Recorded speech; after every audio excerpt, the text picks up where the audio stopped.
This skill around doing a great interview is the game changer that will separate you from 50% success to 90% success. So step one, please just locate in your handouts it says who interviewed for the role, and it's blank.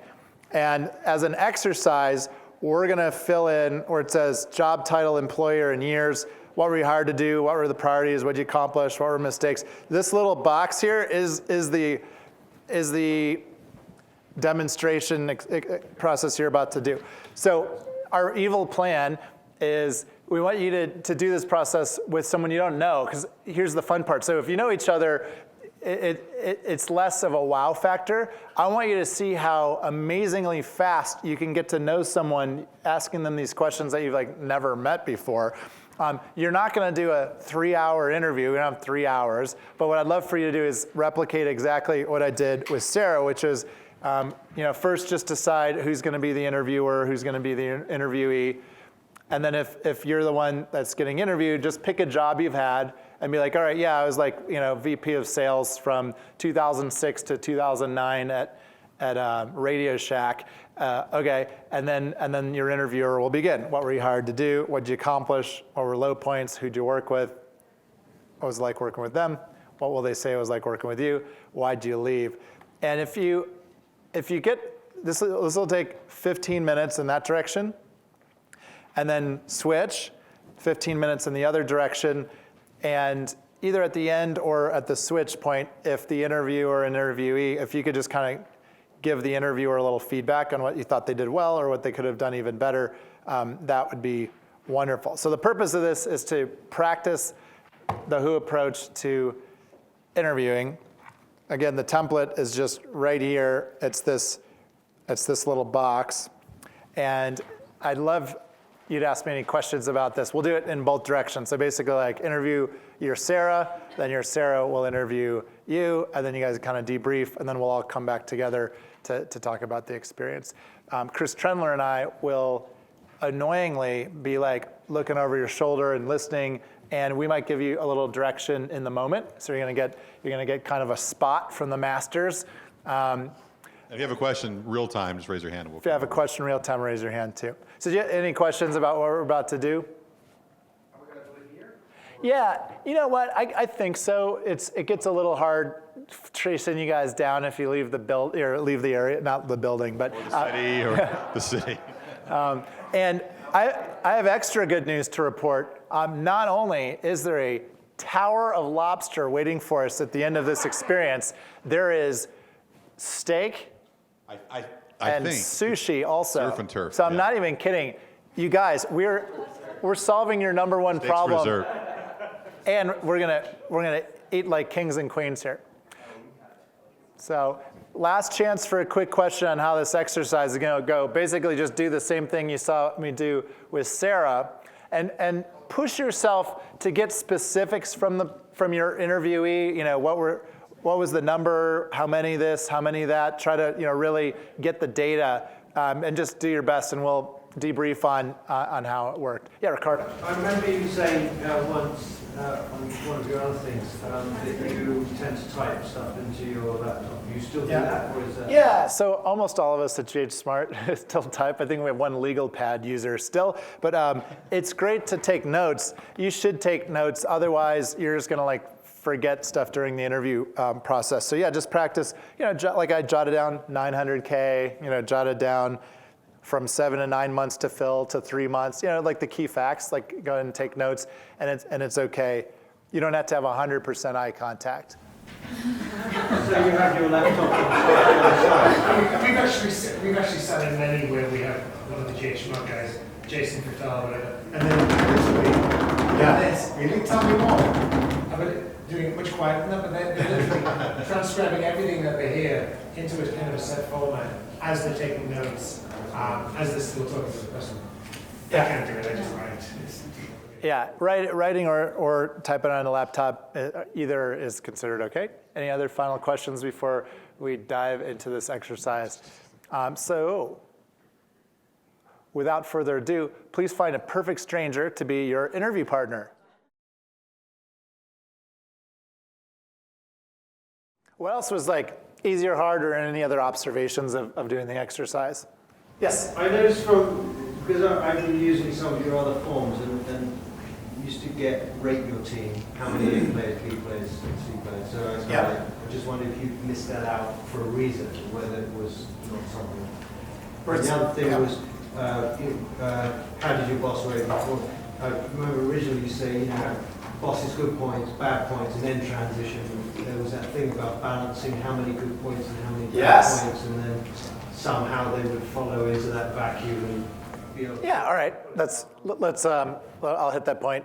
A ninja tactic that Ricardo is referring to when you're asking the boss question, don't just say, like with Sarah, what was your boss like, and just leave it at that. I was asking a couple of follow-up questions. What were some of her strengths specifically? What were some things that she wasn't so good at? What Ricardo's referring to is the principle of reciprocity in psychology, where if a person talks about their boss and maybe lists 3 or 4 or 5 strengths and 2 or 3 or 4 or 5 weaker areas, then it's very easy when you say, what do you think they'll say about you?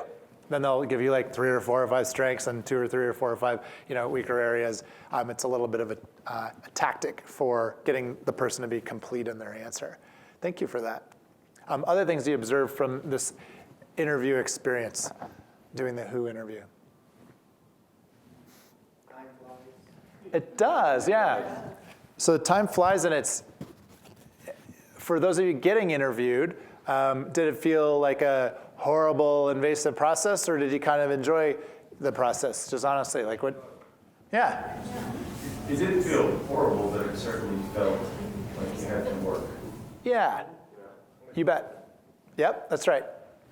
But it's quite good to remember things as well, because I think sometimes you just don't think about the successes or even the lessons that you would have learned from being asked that question. We very frequently have people at the end of very lengthy interviews say like, that's like the first time I've really reflected, on my career in this way. Yeah, all the time, and how helpful that that process is.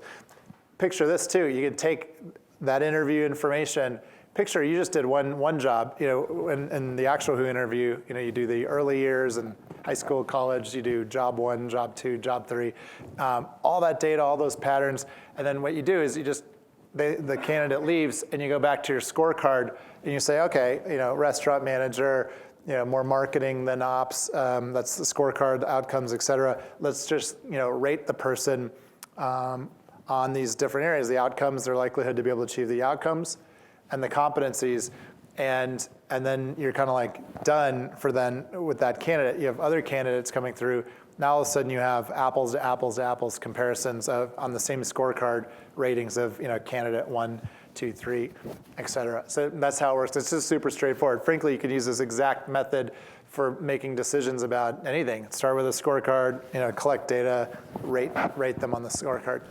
Geoff, are you okay with, before the candidate comes in, kind of telling them to go through their resume, because that's what we're going to do, and kind of understand, because if you said to me, how many people reported you in 1995, I don't remember. It'd be pretty tough to remember. I'd say, I don't know, 10. Yeah. What do you think? Because I know the pluses and it minuses. backfires when somebody is in an operating role and they don't even know their numbers. Right. But on the other hand, depending on how much seniority a person has, some of those numbers are hard to remember if you don't tell them, like, go through your resume, because that's the way we're going to run through this thing. It's always good. So there's 2 things. It's always good, one, to give a little prep in advance. You don't have to go into detail, but to say, we're going to run through your career history. We're going to start with every role you've had. Want to hear some of your accomplishments. I actually find that as people start, if you start sort of in the back and work towards the most recent, it's amazing how your memory starts remembering things you go along, because those prior events start triggering future events, right? So, but in the case where people can't remember from 1994, was it 325 million or 328 million? I think you can definitely give them a pass, right? If it's 20 or 30 years ago. But if it's more recent, obviously you want to make sure they realize that. To answer your question, though, giving them a little bit of a heads up, if we're going to go through your resume in detail, is helpful to get them jogging the memory. But I think if you do too much more than that, you don't want to have them overthink the situation either. Mm-hmm. Yeah, I think that sounds about right. Yep. This question occurred to me earlier. Do you kind of run them, give them a pre-positioning of the whole process at the beginning, so they know what stages they're going to go through, or do you just kind of let them work through it? I have five. I go through the whole process, but it's very simple. My preamble is as follows. I'll say, hey, thank you for coming in today. We're going to go through your career history. For each chapter in your career, I have 5 basic questions. What were you hired to do? What were some of your accomplishments? What are things you might do differently looking back, or mistakes made? What were your relationships like with bosses, peers, subordinates, and why did you decide to leave? So you kind of give them a little bit of the lay of the land on the roadmap. Obviously, you're going to double click here and there, but I think giving the lay of the land at least sets the frame that, hey, this is going to be a process. We're going to go through everything. We're going to be comprehensive. And I think it helps make the interview flow a little bit nicer.